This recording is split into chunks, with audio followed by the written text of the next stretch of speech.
Yes, be ready for the dictation. Start.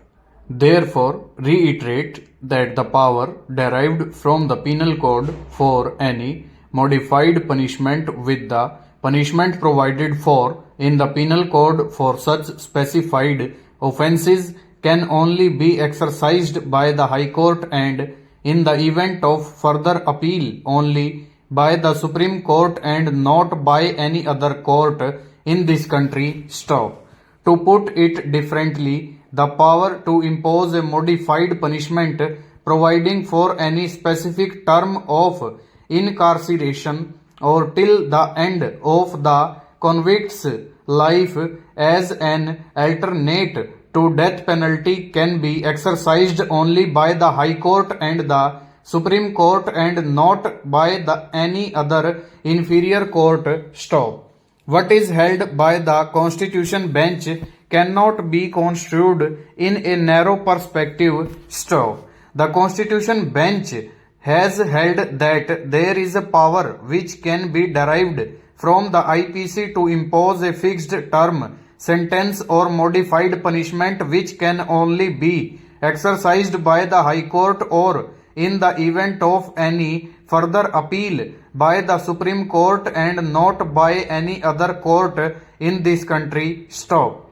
In addition, the Constitution bench held that power to impose a modified punishment of providing any specific term of incarceration or till the end of convict's life as an alternative to death penalty can be exercised only by the High Court and the Supreme Court and not by any other inferior court. Stop. In a given case, while passing an order of conviction for an offence which is punishable with death penalty, the trial court may come to a conclusion that the case is not a rarest of rare case. Stop.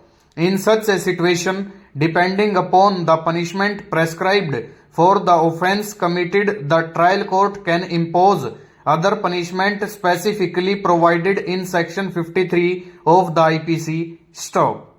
However, when a constitutional court finds that though a case is not falling in the category of rarest of the rare case, considering the gravity and nature of the offence and all other relevant factors, it can always impose a fixed term sentence so that the benefit of statutory remission etc. is not available to the accused.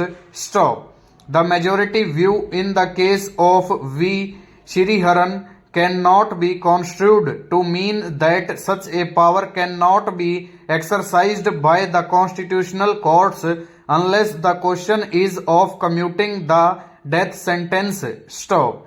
This conclusion is well supported by what the Constitution bench held in para 104 of its decision, which reads thus, that apart in most of such cases where death penalty or life imprisonment is the punishment imposed by the trial court and confirmed by the division bench of the High Court, the convict concerned will get an opportunity to get such verdict tested by filing further appeal by way of special leave to this court. Stop. By way of abundant caution and as per the prescribed law of the code and the criminal jurisprudence, we can assert that after the initial finding of guilt of such specified grave offences and the imposition of penalty, either death, full stop, over.